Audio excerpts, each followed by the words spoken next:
Morning, everyone. We are tracking a decisive moment in the history of the Islamic Republic of Iran. Ayatollah Khamenei has been eliminated. This was something that was made public to the world when Donald Trump, the president of the United States, tweeted. But now you have Iranian state media confirming it as well. They are saying Khamenei was killed in airstrikes that were carried out the whole of yesterday. They are in fact confirming that he was killed at his office. This is what the state media is confirming. They're also saying that he was killed in the early hours of Saturday, which means the Iranian state media is essentially confirming what Benjamin Netanyahu, the president of Israel, and Donald Trump, the president of the United States of America, had essentially made public some 6 hours ago. Yesterday, the Iranian regime, when rumors started swirling, had first tried to deny that something like this had happened. They had in fact said that you will see the supreme leader come on television and address the nation. Nothing like that happened.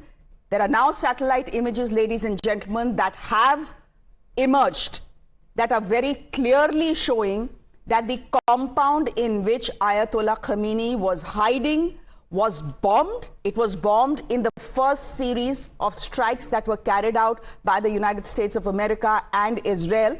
And it is in these strikes, in the very first wave, that the Ayatollah's compound was targeted and he was killed.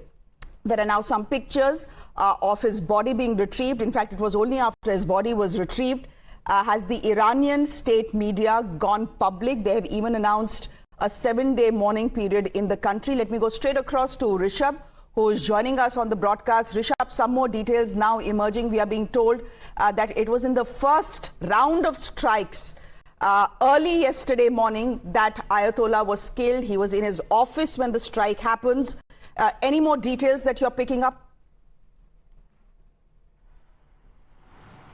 Well, Shreya, what we're given to understand that the first visuals that came in was the attack on his office and residence. He was in office when the attack took place, and in that very strike, Ayatollah Ali Khamenei has been killed, is what we're given to understand. Along with him, his daughter, his grandchild, his son-in-law, and other family members were even killed in that strike itself. For last 20 hours, the Iranian regime tried to nullify these reports, and obviously they were buying time to set up the new supreme leader. Remember, Shreya, Iran has a very clear succession plan, and that has always been in place. And since morning we have been discussing that how for this very hour these succession plans were always kept ready. Iran always knew that anything can happen. US and Israel can come after them any given moment, and that's the reason that the succession plan was always in place. For last 20 hours that succession plan was deployed, is what we are given to understand. Iran already has a new supreme leader. It has not been made public for the security reason, is what we are given to understand. But yes, in the first strike itself, the coordinates were so clear to US and Israel that, in a well-coordinated attack, Ali Khamenei was eliminated early yesterday during strikes. There are reactions that are coming in from Tehran. In Iran, there are celebrations that have broken out on the streets, but then in mosques you have people crying as well. So two sets of pictures that are coming to us, and I hope at some point of time we can put those pictures on air as well. If you remember the girl who lit a cigarette with the photo of Ayatollah Khamenei, well, she celebrated the death of the supreme leader. There's a video she has put out, many such videos of activists coming out, because remember, in the last 1 year, what Iran has seen is a brutal crackdown on voices that are seeking reform. That is still raw. Srinjoy, good morning. You're joining us on the broadcast. That is still raw. There are thousands of people who've been killed in that brutal crackdown of this extreme radical regime, which is why the celebrations, of course, can be explained. But what we are seeing is, Srinjoy, just quickly coming in, this is the big update coming in. What we are seeing is now a post that has been put out by the Revolutionary Guards. We'll talk about the Revolutionary Guards in just a bit. By the way, that is one of the activists. I hope we can listen into her. Can we just do a quick nat-up of one of the activists who's become the face of the anti-Ayatollah movement in the country? Let's quickly listen into what she's saying. I want to run. I want to run. I want to run. I want to just run. I want to just run and shout and shout I'll shout out of joy, out of joy, out of joy, out of joy. Ali Khamenei is dead! Free Iran! Free Iran! Dictator Ali Khamenei is dead!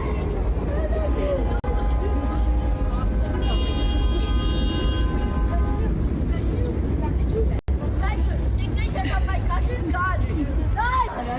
Oh my God, I love America. Thank you.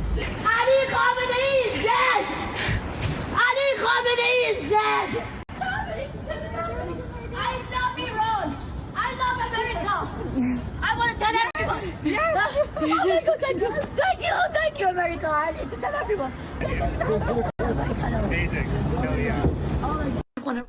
Okay, we are hearing from the Revolutionary Guards. The Revolutionary Guards are an elite military force that are in charge of not just protecting the Ayatollah, but also in charge of protecting the Islamic Republic, both at home and outside as well. They have just put out a tweet. I'm going to read that out. They are saying that a most devastating offensive operation is incoming shortly, which means this is certainly not over with the death of the Ayatollah. They are saying the most devastating offensive operation in the history of the Islamic Republic of Iran's armed forces will begin towards the occupied territories and American terrorist bases in just a moment.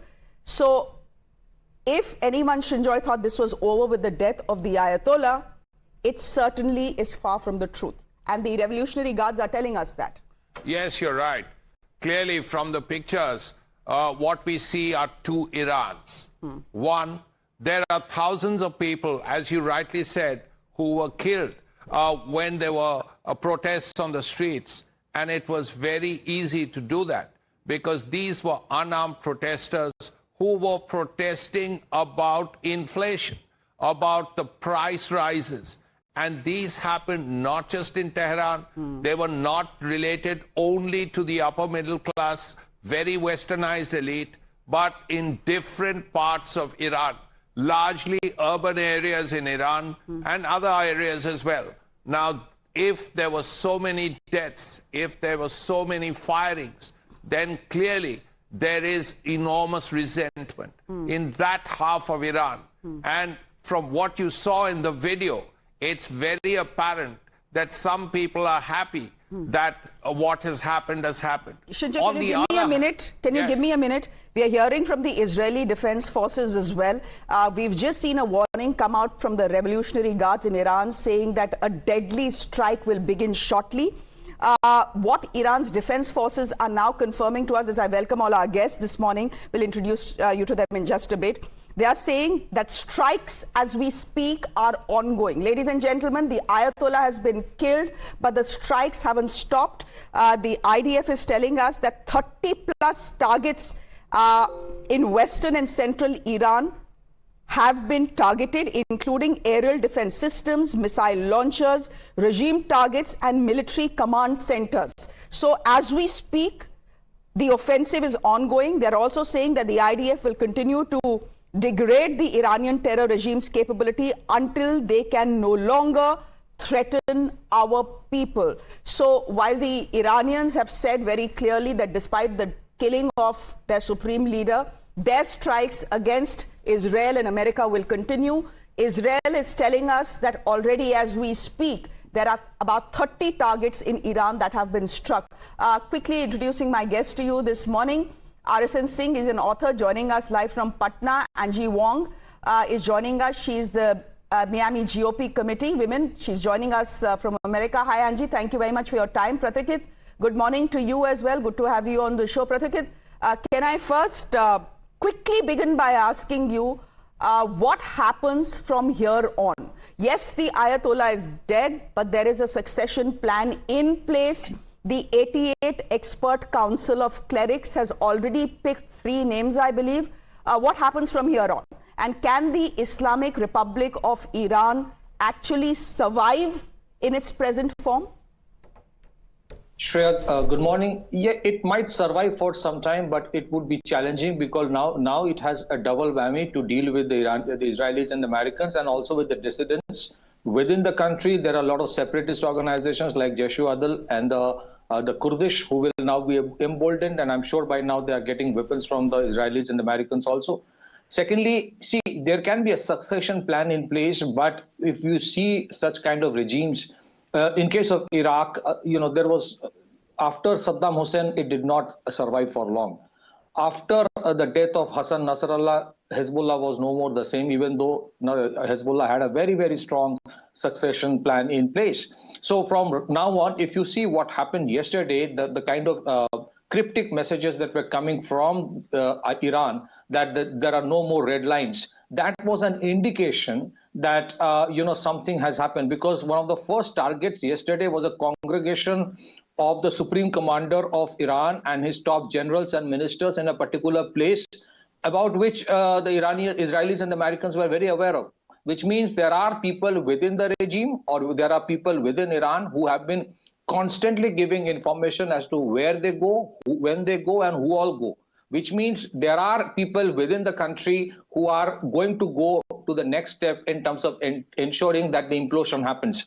However, Iran is a huge country. It has deep strategic depth. It has a very big arsenal of ballistic and supersonic and hypersonic missiles. Right now, I am sure by now the Russians and the Chinese have given them enough kind of weapon systems, navigation systems to deal with the situation. But yes, this war is not going to be over so soon. It is not that Khamenei is dead and therefore by tomorrow everything has been reformed. It's going to be a long-pronged war. And if we have the experience of what happened in Iraq after the death of Saddam Hussein, correct, sectarian violence has started. The country went into a deep turmoil. See, I mean, if you look at the experience of Americans going for these invasions and interventions in other countries, you will not see a single example of a country then coming up and becoming a vibrant democracy, which is talked about. That is true. There's no denial. We've seen that in Libya. We've seen that in Iraq. So you're absolutely right there. I'm just going to, I'm just going to ask some indulgence from my guests this morning, because there is rapid information that is flowing into our system, and it's only best if we keep putting it out there. So if I interrupt you, I deeply apologize right in the beginning as well. This is the Iranian presidential statement that has now been released following the death of Ayatollah Khamenei. They are calling it the martyrdom of the leader of the revolution. I'm just quickly going to read it out for all of you. This great crime will never go unanswered and will turn a new page in the history of the Islamic world and Shiism. The pure blood of this distinguished leader will flow like a roaring spring and will eradicate the American Zionist oppression and crime. This time too, with all our strength and determination, with the support of the Islamic nation and the free people of the world, we will make the perpetrators and commanders of this great crime regret it. Our dear Iran, with the support of divine help, will pass this difficult passage with pride, with one voice and one heart. For God is in ambush for our oppressive enemies and the helper of the believers and the oppressed. Now, this is the statement released by the president of Iran, but that is not exactly how people of Iran necessarily feel. So Iran right now, as we speak, two sets of pictures coming to us, one of celebrations on the streets. Those pictures actually are viral on social media. If you see, there are women who are out protesting without a hijab in sight. And then, of course, you have pictures coming in from mosques where people are beating their heads and their chests and crying. So we'll just have to wait and watch how this plays out. Because even without the supreme leader, the fact is and the point is that the Islamic Republic is very much in charge. Yes, there is a succession plan in place. How long will it survive is another point. Angie Wong, thank you very much for joining us this morning. Many would have thought that with the killing of the supreme leader, America and Israel have actually achieved what they wanted to achieve. The strikes in the summer, the war in the summer, the aim was to target nuclear installations of Iran. At least President Trump told us after the strikes that entire program was annihilated. His words, not mine. Today, given the strikes, the intensity of strikes we have seen yesterday, given the fact that the supreme leader, their number one target, is dead, I want to ask you how long you think this war will continue, because war, this is not a limited conflict, but a war.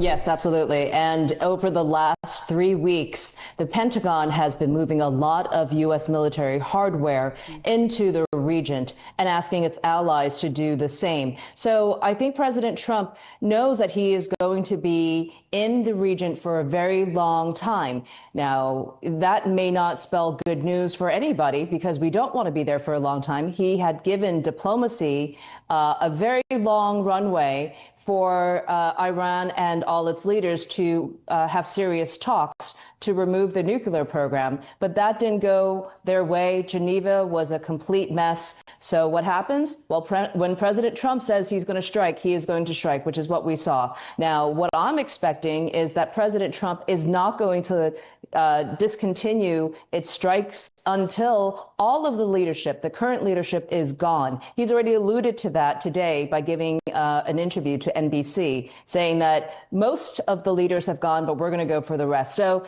it is very clear the U.S. will not be leaving until there is some form of regime change, if not reform. There is also a midterm poll that President Trump is looking at.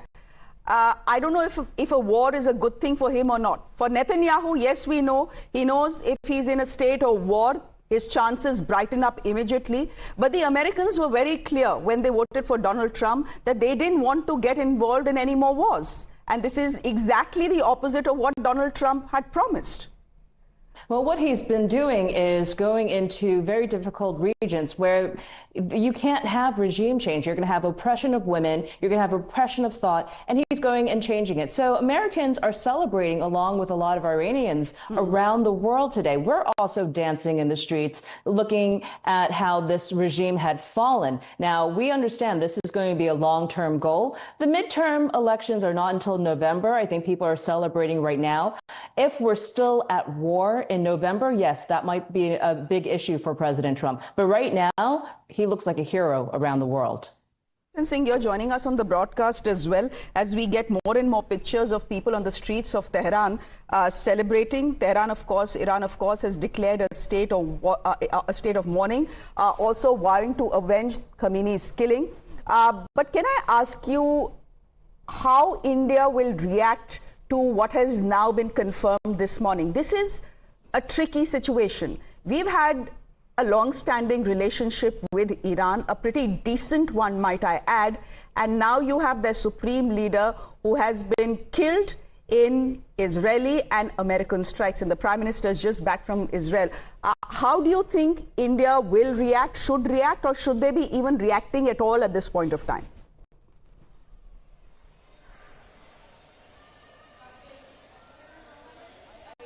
I think that India should be looking at this in the same way other countries are looking at this. Right now, China and Russia are looking at this very, very intently, saying, okay, well, what worked, what didn't work? Are we the next target? You know, the oil markets are going to open on Monday in China, and we can already tell you that there's going to be major global effects, especially in the Straits of Hormuz. So it's going to be really interesting to see how this strike affects the world's oil prices and also the flow. So I think that's what I'm looking at. I'm not sure if that's what India is looking at. In fact, that question was aimed at RSN Singh, and you can weigh in as well, Srinjoy, on that. But RSN Singh, please go ahead if you would want to respond to that question. I don't think he can hear. You were asking what will be India's response? At this point of time. Hello. Mr. Singh, we'll try and fix your audio and your video link. The Indian response? Yes, sir. We'll try and fix your audio and video link. Can you hear me? Can you hear me? I can hear you, but I don't think you can hear me loud and clear. So can we just, from the production side, fix his link? Srinjoy, would you want to take that question? Yes, India has already made a statement, and India has been very clear about this, and India's position in such situations has largely been the same. India is looking at de-escalation. India wants peace. India wants a ceasefire. That's what India has always spoken of. This applies to Russia, Ukraine. This has also been the case with Iran, Israel, and America. India wants peace. India wants the situation to normalize and a de-escalation. Keep in mind the word de-escalation is a very critical word, and India wants de-escalation as quickly as possible. Let's not forget that Mr. Jaishankar, Dr. Jaishankar, the External Affairs Minister, has spoken with his counterparts of Israel and Iran. And he has made one point, that India wants peace. And Iran is not that far away from India. This is an issue, a situation that affects India very seriously in at least 4 or 5 ways. Number one, nearly 10 million Indians live in West Asia. Number two, 80% or more of India's requirements of petroleum come from imports.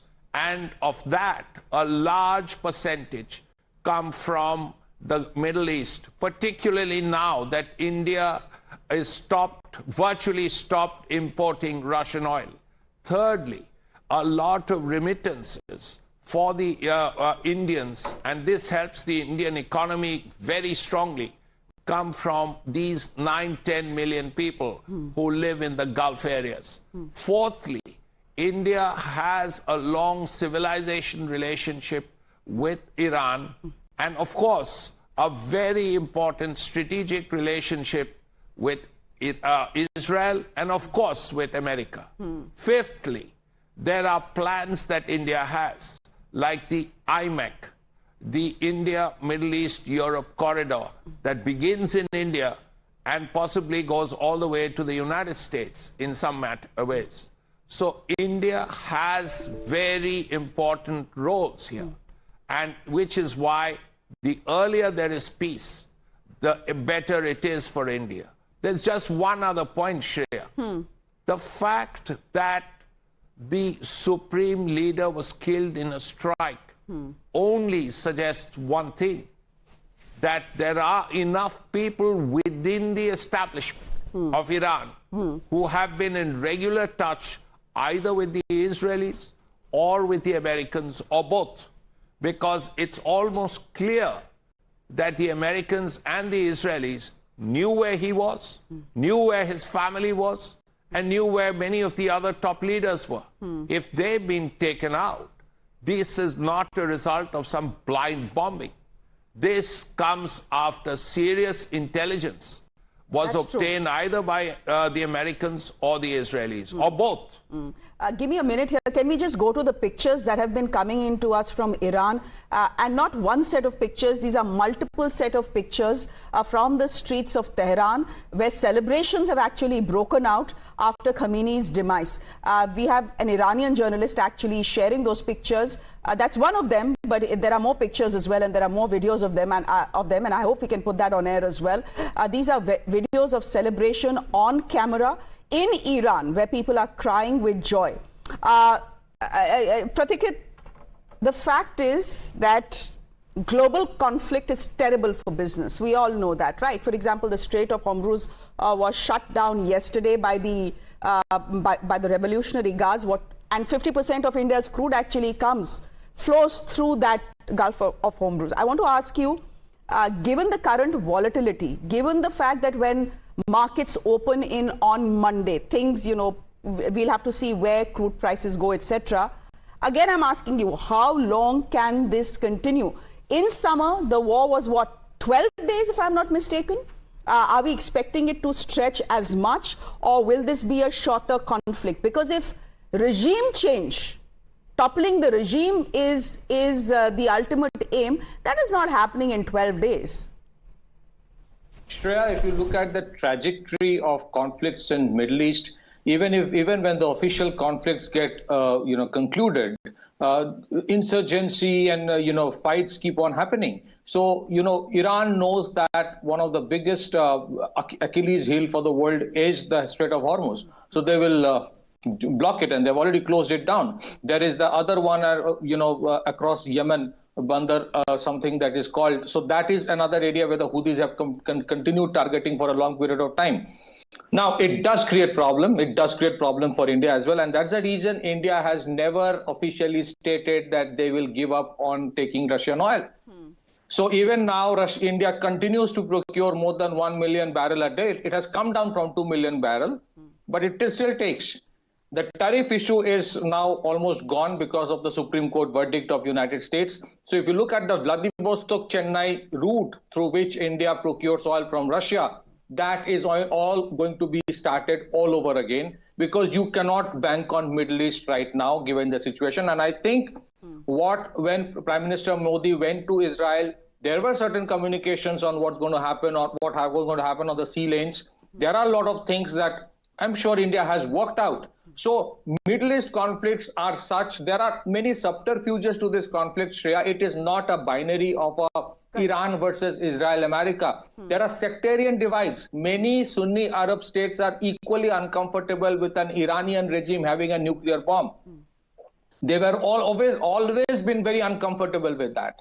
So they would here, just to explain, 1 minute, Pratikrit, just to explain, that's the Burj Khalifa, ladies and gentlemen, on your screens.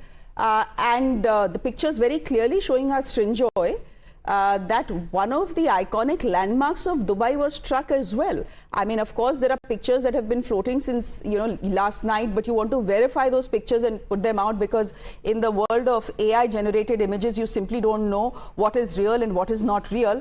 But by the looks of it, the Burj Khalifa was targeted as well, because you can see a section of it on fire. Pratikrit, please go ahead, continue. Actually, give me a moment here, because there's more news coming in.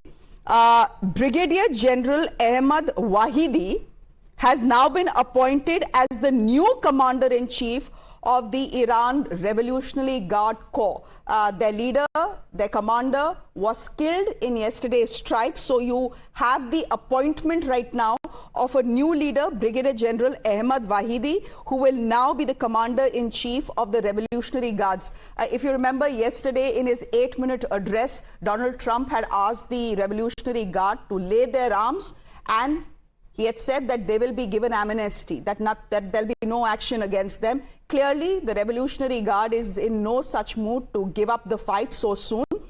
Remember, Iran, they are a deeply patriotic people, and in the face of what they see as external aggression, if one thought that these strikes will actually topple the regime, it's not happening so soon. Just to tell you a bit about who Brigadier General Ahmad Wahidi is, he's of course a prominent Iranian military figure. He was appointed the Deputy Commander-in-Chief of the Islamic Revolutionary Guard Corps in December 2025. He was, before that, in the Ministry of Interiors. He was also the first commander of the Revolutionary Guards Qud Force. He has been sanctioned by the US. He's also subject to an Interpol Red Notice regarding the 1994 AMIA bombing. So that's what we know about the man who will now be the Commander-in-Chief of Iran's elite Revolutionary Guards. Shinjoy, can you just talk to our viewers a bit about the Revolutionary Guards and why, apart from Khamenei and nuclear scientists, they have been the ones who have been the target of American strikes and Israeli strikes? Yes, the Revolutionary Guards have really propped up the regime. Now, let's go really back in time, the Iraq-Iran war. Now, at that time, this was shortly after the Shah fled and Ayatollah Khamenei took over. That was the time during the fighting, much of the fighting was done by the Revolutionary Guards. Of course, that was a slightly different time.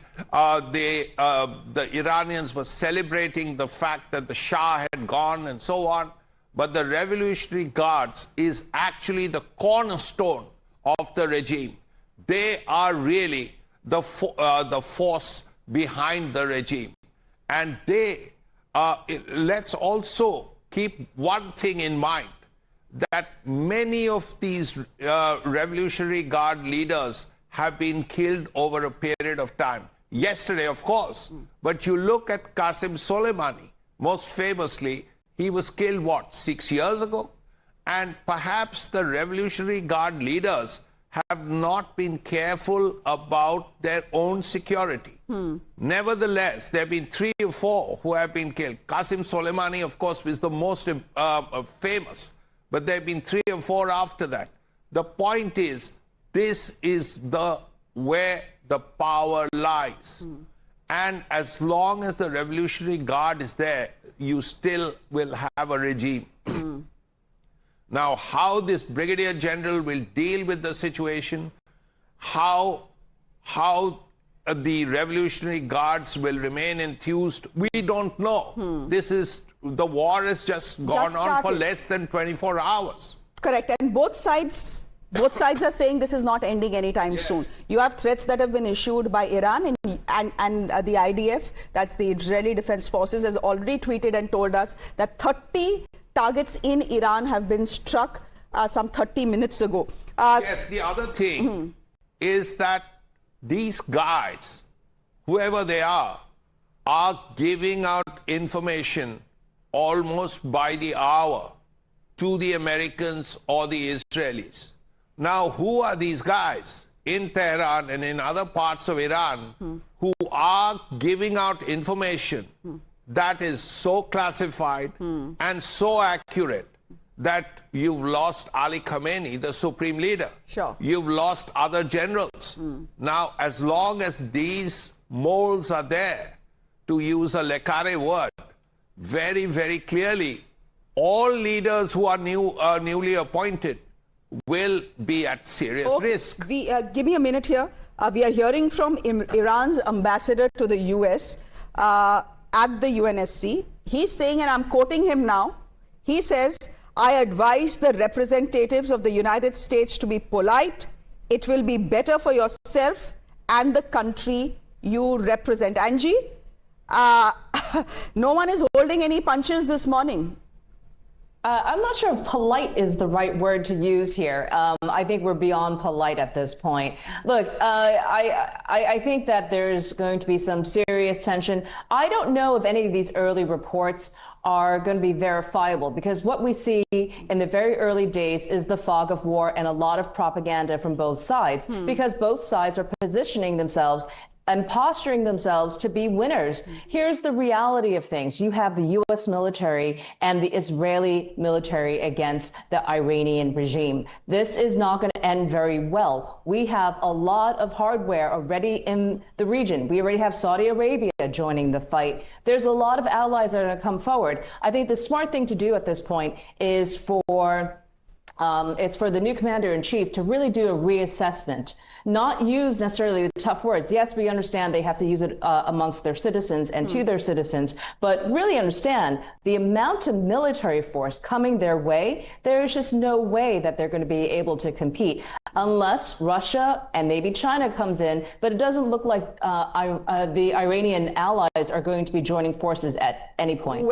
Well, again, this is the fog of war, Angie. We do not know what is true and what is not true at this point of time, but there has been enough and more reporting around the fact that China has already stepped in to help. RSN Singh, could that be a possibility? We don't know. We can't confirm it here. But there has been, there have been reports about 16 planes from China that landed in Iran, have deposited all kinds of ammunition, bombs, missiles, etc. on Iranian soil and quietly flown back before the world even noticed. Again, I'm saying these are all rumors. I don't know if that has happened or not, but it's not like Mr. RSN Singh, Iran is without allies. Yeah, absolutely. Iran is isolated, and more so in West Asia. If you say it doesn't have any allies in West Asia, and as Sinjoy pointed out that some of these Gulf countries actually they are exulting on this whole progress of affairs in the region. As far as Chinese are concerned, they will not intervene directly. I can tell you that much. Maybe supplies, yes, possible. But what do you do with these supplies at this hour of this hour of the war, when you have been totally decapitated? Look, Khamenei is not only gone. His brother, his son-in-law, his daughter-in-law, probably one of his grandsons, they have also been killed. So as far as the IRGC is concerned, yes, I have always maintained this, that this regime, actually it was resting on a single pillar called the IRGC, and they were the king's own men. And king's own men, they will eventually come to be hated because you have made an elite out of them. And that is why you see there are mixed reactions. Okay. There are celebrations. In fact, speaking of celebrations, Arisan Singh, give me a moment. Speaking of celebrations, let's just put those videos out. We have this video coming to us from outside the Iranian embassy in London as well. So while there are celebrations in Iran, there have been celebrations in London as well. This is one woman who was being interviewed by that reporter and says, "I love you, Donald Trump." Let's listen into that, please. It's a great day for Iran and Iranians everywhere. It's a great day for freedom, and it's a very emotional night. Emotions. I'm so happy. He's dead. I'm so happy. I'm so happy. Yeah. There you go. It's emotional here. The people are free for the first time in decades. I love you, Trump. I love you, Trump. How are you guys feeling? So we are happy. But he did totally, and we now have the free Iran. For years they told us that it is impossible, that you need to do reform. We say no. This is not a reform movement. This is... Okay, so a lot of critics of the Islamic Republic had to flee the country because of the brutal crackdown. So possibly some of the voices that we have heard right now, Pratikrit, are people who had been forced to flee the regime. There are thousands of people who were killed in the crackdown. Therefore, even the celebrations in Tehran are absolutely on expected lines. But while we hear those voices come out, and that set of voices, just by the way, was from London, from outside the Iranian embassy, who succeeds Khamenei now is the question. The Iranian regime has already announced who is going to be the commander-in-chief of the Revolutionary Guards. That announcement has been made. When do we expect an announcement on the successor of Khamenei? Because as I think all of us agree on this panel, this war has just begun. And every war needs a leader. It needs a commander. It cannot be a war. You cannot go into a war leaderless. So I'm assuming that that announcement will be made sooner rather than later. Iran and the Islamic Republic and the government in place right now will not wait for the mourning period to finish. Oh, absolutely, Shreya. They will try to create a semblance of normalcy by saying that it will go business as usual. I mean, we have a leader in place. However, they know what happened with successive leaders after Nasrallah was executed by Israel. Whoever was announced as a successor of a successor of Hezbollah, Israel within a couple of days neutralized that person as well. So that is a double whammy for the regime in Iran, that they would be very, very concerned as to whether identifying that or declaring the person itself invariably becomes the next target and gets eliminated. And that's why I keep on saying that the war is far from over and it's going to be a long, protracted war. There are a couple of things I just want to mention, Shreya. If you see the attacks that are happening in the Arab states, the biggest grudge that the Iranians have is this, that all the fighter planes of Israel, all the missiles actually flow through the Arab airspace and then go to Iran, and none of the Arab states do anything. So there are many subterfuges, there are sectarian divides which are very, very profound. And that's the reason you would see that the Arab states initially were a little uncomfortable in terms of officially joining the war. But now the kind of attacks the Iranians are doing, then it becomes very, very difficult for them to completely remain neutral. Other thing is that when the Iranians say that there are no red lines, do not, ignore the possibility of dirty bombs. They may not have been able to enrich the uranium to that extent that they would have a fissile material or a nuclear bomb. But a dirty bomb, which is a conventional bomb with a lot of depleted uraniums in it, cannot be ruled out. If this regime realizes that they're going to go down, then they will try to take many with them. And they will try to ensure that it is burned, the region. That is how it is. When Saddam Hussein was on the verge of losing... Can you give me a minute? Can you give me a minute? We are hearing from Donald Trump. No, he has not made a generic statement, but he's spoken to CBS News, and that is what we are putting out right now. He's saying a diplomatic solution with Iran is still possible, And now it's much easier than it was a day ago. Trump is calling this a great day for this country, a great day for the world. On the question of a successor to Iran's leader, this is what he's saying. He's saying there are several suitable candidates, but he did not name anyone, so that is interesting. He also goes on to say to CBS, we thought Iran's retaliatory attacks would be twice as many, which means Iran hasn't retaliated the way he thought it would. When asked if the current events constitute a war, Trump did not answer. I think the answer to that question, Srinjoy, is pretty clear. Anyhow, yeah, I'm just wondering if there is something else that is coming to us from the Revolutionary Guards at this point of time. Give me a moment here.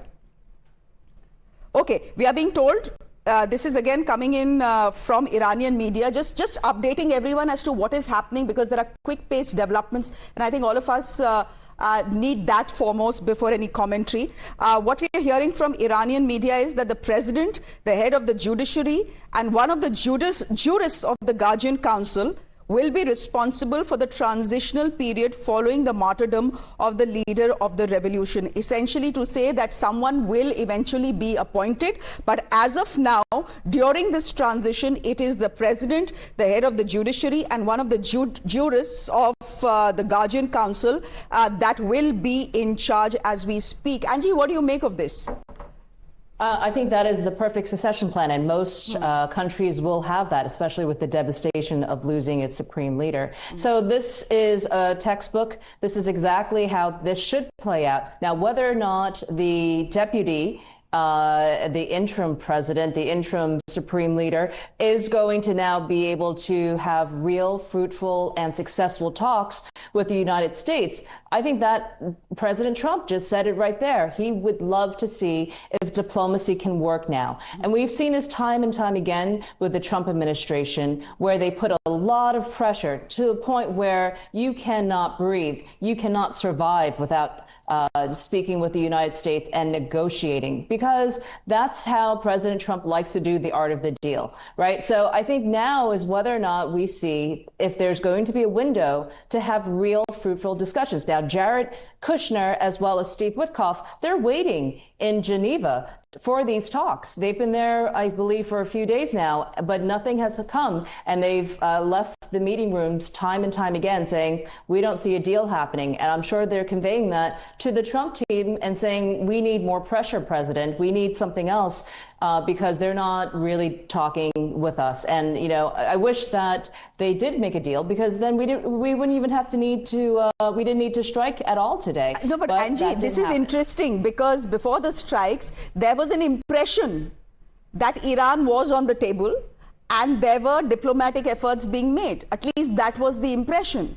And then you have these strikes that take out Ayatollah Khamenei, the supreme leader of Iran, on day one, possibly in the first round of strikes. So I'm not sure exactly what diplomacy and a diplomatic solution Donald Trump is talking about. Prathikit, would you want to weigh in? And RSN Singh, I'll come to you after that. No, I think diplomacy right now has no place, because, you know, the red line has been crossed that was mentioned by the Iranian media yesterday. It means that once their supreme leader is killed, they are not going to hold any part. There will be no more negotiations, even though on the face of it, they will keep on saying that we are still open to negotiation. However, if they feel that the regime has no chance at all, then we have to see whether the Americans and the Israelis will go for the jugular or will allow them to have some kind of a exit route. The other important fact is that, you know, I think the Americans would do better by not para-dropping somebody from outside into Iran to run the country. That process that they have experimented in many other places have never worked. If there has to be a succession of somebody who is more amenable to existence of Israel and having peace in the region, it has to be somebody from Iran, living in Iran, who is moderate and who still believes that the sovereignty of Iran is supreme as well. I think in this whole thing, nobody is trying to target the sovereignty of Iran per se. I think the problem is, Iran could have easily existed peacefully with other countries.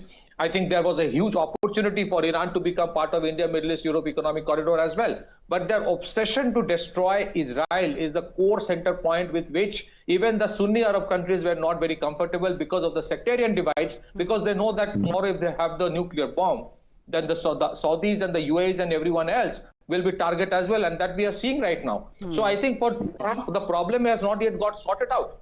Whoever comes in is not going to be very flexible as of yet. They have a huge arsenal, around 3,000 to 4,000 ballistic missiles is not a bad joke. Exactly, and my own sense is, Pratikit, we'll wait till it bears out. But as I said, it's not like Iran is without its allies. It has its allies as well. So you could see them step in. Right now, they have been absolutely quiet. But ladies and gentlemen, what is very clear is that Ayatollah Khamenei is now dead. He was the #1 target of Israeli and American strikes. They have achieved that objective, at least the major goal, the major objective has been achieved. The next big goal is, of course, toppling the regime, ensuring that the regime in place right now, the hardline fundamentalist regime, is somehow toppled and there is a more moderate liberal regime that comes in place. Will that be happening anytime soon? No one on this panel believes that that is going to be happening anytime soon, but at least that is the attempt. And in any case, right on day one in his 8-minute-long address, Donald Trump had made it clear that he was not interested in a Venezuela-like intervention. He had said that he's expecting the people of Iran to take charge once the Americans and the Israelis are done. So what happens next in Iran is a big question as we speak, ladies and gentlemen. But as I said, there are pictures coming to us of Iranians erupting in joy, both in Tehran and in different parts of the world. But you also have some pictures coming in from Iran itself, where you have people beating their chest and mourning the demise, the killing, the assassination, call it what you will, of their supreme leader. Iran right now is, Srinjoy, I don't know how to put it. This is not just a difficult moment. This possibly could be a turning point. This is an unprecedented moment in Iran. There hasn't been a situation like this in Iran for at least till 1978 or 79, when the Shah left and the Shah was hugely unpopular.